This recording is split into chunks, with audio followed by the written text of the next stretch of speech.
एक बार नारद जी द्वारका में आए थे। तब श्री वसुदेव जी ने पूछा था कि इस जीव का कल्याण हो ऐसा उपदेश करें।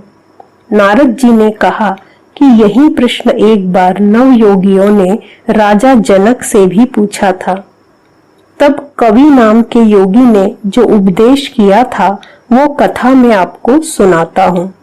ये जीवन ईश्वर का अंश है और जीव स्वयं को ईश्वर से अलग समझता है, इसीलिए दुखी है। जीव संसार का अंश नहीं है, ईश्वर का अंश है। अपने ईश्वर स्वरूप को भूलने के कारण जीव को काम और काल मारने लगे हैं। काम व काल किसी को शांति से बैठने देते नहीं, सबके पीछे पड़े हैं। काम ईश्वर का ही पुत्र है और काल सेवक है। परमात्मा काल के मालिक है, संसार काल के अधीन है। काल ईश्वर के अधीन है और काल ईश्वर का सेवक है। अतः आप ईश्वर से प्रेम करो, क्योंकि जो मालिक से प्रेम करता है उसे सेवक की चिंता करने की आवश्यकता नहीं होती है। काम ईश्वर का पुत्र है, वह सृष्टि की रचना करता है, सबको मारता है। काम का दूसरा नाम मृत्यु है। प्रभु ने काम को जानबूझकर बलवान किया है, इसलिए भक्ति को बढ़ाओ, क्योंकि जब शत्रु बलवान है तो अपनी शक्ति बढ़ानी पड़ेगी। काम बहुत बलवान है और भक्ति करने से हमें सात्विक शक्ति मिलती है और सात्विक शक्ति भक्ति से बढ़ती भी है। तो भक्ति में संतोष मत करो, उसे और बढ़ाओ।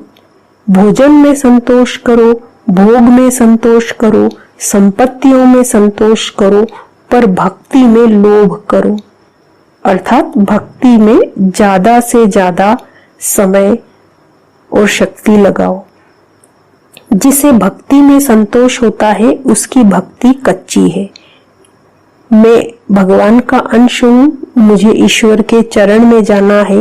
मन से ये निश्चय करो। कोई भी काम करो, ये भगवान को प्रसन्न करने की भावना करो।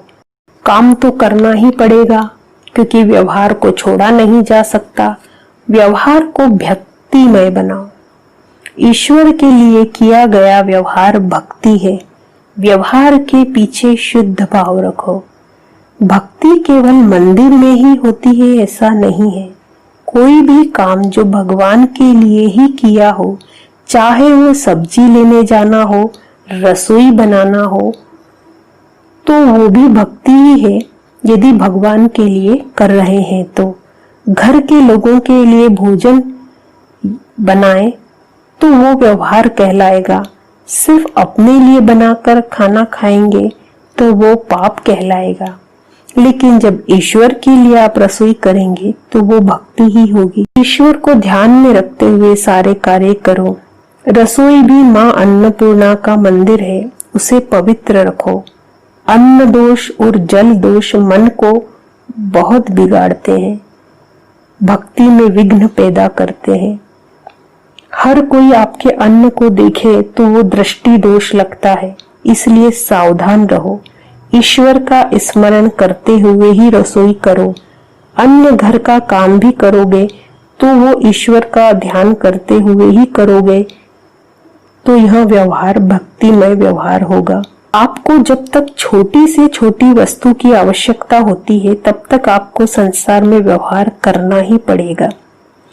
श्री सुखदेव जी महाराज ने अपने पिता महर्षि व्यास से कहा कि ना मैं तुम्हारा पुत्र हूँ, ना ही आप मेरे पिता हो, क्योंकि उनका आवश्यकता एक लंगोटी की भी नहीं थी, इसलिए उन्हें सांसारिक व्यवहार की भी आवश्यकता नहीं थी।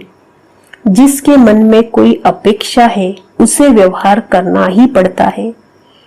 व्यवहार विवेक से करो, व्यवहार ईश्वर को साथ में रख कर करो। अति लोभी व्यक्ति पैसे को ही ध्यान में रखकर व्यवहार करता है। हर काम में ईश्वर को साथ रखो, ईश्वर से विभक्त ना हो, वही भक्ति है। व्यवहार के काम में जो ईश्वर को विस्मरण कर देता है उनका व्यवहार दुख स्वरूप हो जाता है अतः ईश्वर को ध्यान में रखकर ही व्यवहार करो, ईश्वर को ध्यान में रखकर ही चलो और ईश्वर को ही साथ में लेकर सो जाओ। ईश्वर सब में है ये भूलना नहीं है।